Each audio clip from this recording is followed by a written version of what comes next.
Welcome to Journey to Joy Live, a podcast to promote wellness, resilience, and inspire joy. Be empowered to balance your mental, physical, financial, aspirational, and social health while providing mental health awareness and breaking down the stigma of mental illness in the Black community. I'm your host, Dr. If Joy, and I'm here to help you transform life's challenges into opportunities for joy. Let's begin the journey together. Episode 140, Emotional Flooding, Why You Feel Everything at Once and How to Regulate Your Mood. If you know and watched last week's episode 139, I was talking all about self-love and basically the biochemistry of self-love. And believe it or not, when you love yourself, it changes the chemistry of your brain. It regulates certain hormones and neurotransmitters are released and things like that. So if you think about it, if you have the opposite of self-love, you're obviously having things happening in your brain that is making you get to the point where you experience emotional flooding. That is in one scenario of a lack of self-love, but then there's other scenarios where maybe it's not a lack of self-love, but maybe it's a stressor that's happening, a trauma that keeps replaying in your mind. It's just something happening. I mean, have you ever gone from calm to just overwhelm in seconds? 0 to 100, calm to anger. You're fine until one small thing pushes you over the edge. Suddenly you're crying, snapping, shutting down, spiraling, or you notice that in a family member. I have patients many, many times, or actually parents of patients who say, well, I just think they have bipolar because they're fine one second, then they snap the other second. They're angry all of a sudden. They're 0 to 1,000, mood swings and meltdowns. They have bipolar. No, emotional flooding does not mean bipolar. Mood swings or snapping one second because you were triggered does not make you bipolar. Actual bipolar is a full on manic episode where for a whole week's time, few weeks at a few days at a time if it's hypomania, but full-blown mania is a whole week's time where you are not yourself. You are different. You are all of a sudden irritable for the whole week. You are on edge. You are extremely high and feeling driven by a motor, so much energy you don't need, sleep, risk-taking behaviors, hypersexuality, using drugs all of a sudden, things that are out of the norm for you. That is bipolar, and it's episodic. You have episodes of it, then you're not that way. For people who are consistently irritable or consistently experiencing emotional flooding or within chronic stress and they're just kind of like snappy because they're anxious or snappy because they're depressed or snappy because they are in a midst of chronic stress, then that, my friend, is emotional flooding or just feeling overwhelmed. That is not bipolar. So why? It's not you being dramatic. It's emotional flooding. It's all chemicals happening at once. So let's talk about what this emotional flooding actually is and what's happening in your brain because it's good to know what is actually happening because it's not like just some invisible thing that's happening to you. There's stuff going down in our brain. And how can you regulate it in real time? Because yes, you can regulate it. You can gain control and be empowered over your emotions, believe it or not. And that's what all emotional intelligence is about. Intelligence is four things. It is being able to feel empathy, being able to have self-awareness, having social skills, and being able to regulate your emotions. That's what it's all about. So, emotional intelligence isn't just like, "Oh, I need to be this way and having a high emotional IQ when I'm at work or in my leadership position." You gotta be doing that at home as a parent too, mom and dad. Yeah, if you can hold it together at work, trust me, you can hold it together at home too, so you can maintain those healthy relationships. So when you think about your nervous system becoming overwhelmed and your brain just seems to shift into this survival mode of trying to put out fires, that's emotional flooding. When you have this intense overwhelm, sudden tears and anger, shutting down all of a sudden, racing thoughts, physical tension, just feeling this out of control feeling, that's this emotional flooding, just all emotions all at once. So flooding is your nervous system just caving in on you. It's a nervous system event, not a personality flaw. And for the most part, not bipolar. Of course, people with bipolar may have issues with being able to regulate their emotions. Sure. People with borderline personality disorder having issues regulating their emotions, or people with disruptive mood dysregulation disorder have issues regulating their emotions. But it doesn't mean that because you experience this emotional flooding that you have these disorders. When you are flooded, when your brain is just like flooding with these triggers that are activating all these emotions, the amygdala is again activated. Remember last week I said the amygdala is pretty much deactivated with the self-love. But when it's activated, there's a threat detection of, ooh, something's going down. There's a threat. There's something I should be afraid of. And when I said last week about self-love activating the prefrontal cortex, I said that you have this ability to think logically and reason. Think before you act, think before you say. The prefrontal cortex is online. But when there's no self-love or when there's emotional flooding, the prefrontal cortex goes offline. It's just not working.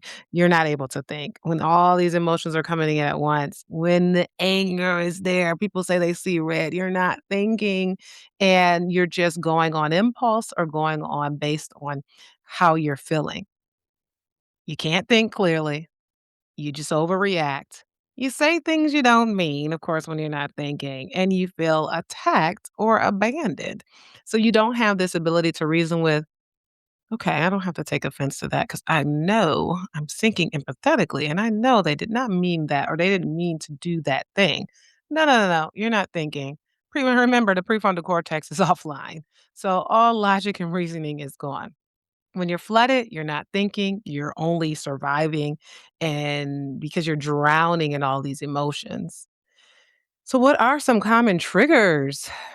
I mean, if you're the wife, mom, boss that I am, you probably can relate that chronic stress can trigger it, sleep deprivation can trigger it. Let's see. Ooh, hormonal shifts? Oh my goodness. There's hormonal shifts based on stress. There's hormonal shifts based on perimenopause. Yay, because we are in that phase. Well, I say we. I'm one person, but the people I know around me are also in perimenopause. Well, I don't know if I am or not. I'd like to believe I'm not, but I'm 42, so it's coming if it's not already here. So anyway, yes, hormonal shifts, let's see, feeling unappreciated. That can be a trigger for your emotional flooding. Of course, the financial pressure. Of course, why not financial stress? Emotional invalidation because we all need it. We all need to feel appreciated and just carrying too much without support. Wife, mom, boss, why are you carrying it so much? You can end up drowning in your emotions in that emotional flooding.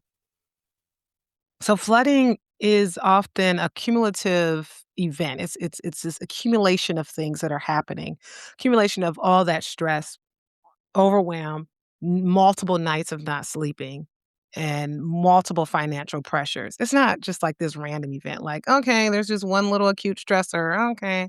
But when it builds up and you don't do anything about it, that's where the emotional flooding comes. All those intense reactions. And it's not because, oh, you're too sensitive. It's not because you're weak. It's just you are overloaded. You're doing everything for everyone at all times and not doing anything about it. You're prioritizing everyone else, but not yourself. So this is where you slow down and give yourself some tools. Slow down.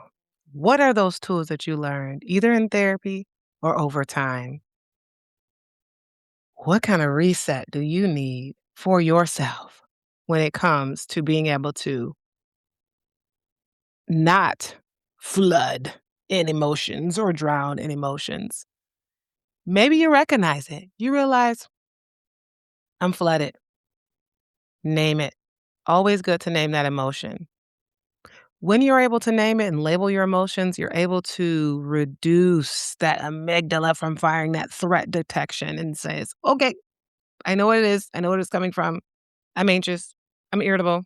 I'm overwhelmed. I'm tired. I'm burdened. I'm burnt out. I'm depressed. What is that emotion? Taking deep breaths always helps. People hate that as a therapeutic strategy, but it literally slows you down from from the flight or fight system to the rest and digest. That's all what this is about. Why do I keep talking about taking deep breaths? Because that's how important it is. In the Inspire Joy method, when I'm talking about the nurture, catering to your physical health, it's so important for you to regulate your breathing. And that helps you slow down the process, get from fight or flight to rest and digest to be able to think. Counting can help. Counting the 10 forwards and backwards can help. A lot of people tend to do that and learn that in therapy. When your emotional chemicals peak, it typically takes about 60 to 90 seconds if you don't feed into it. It builds up quickly. So instead of replaying an argument or replaying what happened or building a narrative of what you're going to say next or what happened, why did that happen? I'm not enough. Start digging into those automatic negative thoughts. Oh, just focus on breathing. Focus on the sensations that you feel in your body and let that surge of emotions pass. Maybe just all you need to do is just let that peak pass and just relax, especially before reacting. Because if we react within that first 60, 90 seconds, we might lose our jobs, might lose a relationship, we might get divorced, we might say something to a child that we can't get back or that we might regret. We don't want to do that. Flooding is physical, so you have to regulate physical. That physical flooding that comes is obviously leading to that emotion. The emotions leading to the physical. You can also try things that are physical, obviously, like exercise, whether it's even just a slow paced walk in the sun, or actually get on the treadmill or Stairmaster or doing some jumping jacks or doing some lovely burpees. You put your mind on, oh, I hate these burpees. I'm sure that'll help. Or push ups or sit ups or whatever it is. Stepping outside to get some fresh air, splashing some water on your face, some cold water on your face can help. Progressive muscle relaxation. I definitely teach the grounding, deep breathing, and progressive muscle relaxation, especially for my patients who have chronic anxiety. Progressive muscle relaxation is you're progressing through the different muscle groups. You can use YouTube to look at different videos. There's actually videos for kids. It's so cute. But what you do is you tense up a muscle group. I'm tensing my arms and then I relax them. Tense up your stomach, relax your legs. Go through you progress through the different muscle groups. And some of the ones for kids, it's like imagine a elephant stepping on your stomach and you have to tense up your stomach so that the elephant won't step and relax it. So basically it gives narratives to help you or your child pinpoint certain muscle groups so that you can relax them. Because when that emotional flooding comes, when that anxiety comes, you are so tensed up. That tension, that chronic pain in your body is coming. And so being able to tense it up yourself and relaxing it helps those muscles be able to regroup and actually be able to relax because you're just walking around all day all tensed up. So regulation starts with your body, not your mind. If you are flooded and you're in an argument, somebody said something, somebody did something, just delay that big conversation. I know my husband and I have a different argument strategy. I just want to talk right away. I want to get out the way. I don't care what we yell. I don't care what we say. I just want to get it out the way. But my husband, he's just like, no, I don't want to say anything I regret. Let me be. Let me go off over here and feel better. When I'm ready to talk, I talk. So it's actually, yes, husband, a good strategy so that you're not saying things that you regret or that you don't really want to say because you're so angry. So delay that big conversation. Don't text the person. Don't argue. Don't make any decisions right now. Whatever that thing is happening that's causing you to currently emotional flood, just stop. Whether you need 20 minutes, an hour, a day, whatever that thing is, take the time so that you can be able to go through the process, the physical regrouping so that you can be able to calm down mentally and emotionally. Just say, you know what? I need 20 minutes. I'll come back to it. I don't have to respond right away. And then after you calm down, you're like, oh, you know what? I think they meant this. They didn't mean anything bad by that. And now you would have lost your job the way you responded. And now you don't have to worry about regretting anything. So think about it later once you feel better. You can audit what kind of pattern that you've noticed that you had later. Ask yourself, what triggered this? What was that? What was all of that happening? I just felt emotionally flooded. What triggered this? Was I already tired or stressed? That's usually my thing. I'm like, why did I just snap at the curve? And I'm just like, oh, I'm tired. I woke up early. Oh, I'm tired. I went to bed late. I'm just stressed because that other thing. Or I'm too busy multitasking. I told you all a few episodes ago, stop multitasking with these kids because, of course, you're going to get upset when they are interrupting something you need to do. Maybe focus on the kids at that time and do the thing that you need to do a little bit later if you're able to. But multitasking, I know, is a big stressor for me when I'm trying to do something that's work related. If there's a child right there, I need to just focus on the child and come back to it. So, anyway, after you calm down from this emotional flood, what triggered this? Ask yourself, was I already tired or stressed? What boundary was crossed? Maybe there was a boundary that was crossed that triggered this. What need wasn't met? Ask yourself these questions. It's so important to reflect. Self reflection increases self awareness, which reduces the likelihood that this emotional flood will happen again in the way that it happened and will increase your ability to be able to control your emotions. Flooding is information, it's an alert, it's a signal, it's a sign that there's something wrong. So, what triggered it? Was I already tired or stressed? What boundary was crossed? What need wasn't met? Ask yourself these questions and come up with the answer. Don't shame it, just study it. Because you can learn from yourself and you can get better and be able to regulate your moods and emotions. No matter how long it's been that you feel like you've been dysregulated, you can't do it. So that's in a moment, that's right after it's done. But how can you be proactive about regulating your emotions? How about we prevent it? How about we undergo some emotional maintenance? Obviously, make sure you get some sleep consistently. Wife, mom, boss, why are you getting 5 hours of sleep? That's not gonna help. You need your sleep. You need your exercise. You need to eat regularly. You need to limit sugar intake. I definitely notice when I eat heavier that I feel more irritable. And I've been vegan for I've been vegan. I am not gonna claim being vegan. I've been eating vegan for over a week now. I feel so good. I feel so good. It makes a difference. I feel like the things that would normally stress me out, it hasn't been stressing me like that. Wow. Food is medication. I literally told a patient because he's like, vegan. Vegans don't care about the animals. I'm like, honestly, I'm being vegan or eating vegan for selfish reasons. I'm doing it for me because food is medication and healthy food can be medication. I'm not doing it for the animals. Sorry. But anyhow, eating regular and eating healthy regularly can be helpful for your emotional maintenance, your preventative emotional maintenance. Scheduling your decompression time. When I run, that's my scheduling decompression time. I wasn't able to work out this morning, but I know I'm working out tonight and I know I'm working out tomorrow morning. Yes, back to back. That's what I do. I have to schedule it. And that is when I scheduled it. Reducing caffeine can help notice if it makes you anxious. Stop it if it makes you anxious. Ask for help before you're drowning because that flood can come in and cause you to drown. So, with that, thinking about like what just happened and self reflection and self awareness, that can help you with what kinds of preventative emotional maintenance that you need to prevent it from happening in the future. Emotional flooding is more common in chronically depleted people. So if you chronically depleted from sleep, chronically depleted from healthy food, chronically depleted from exercise, overdoing the caffeine intake, emotional flooding is going to love being around you.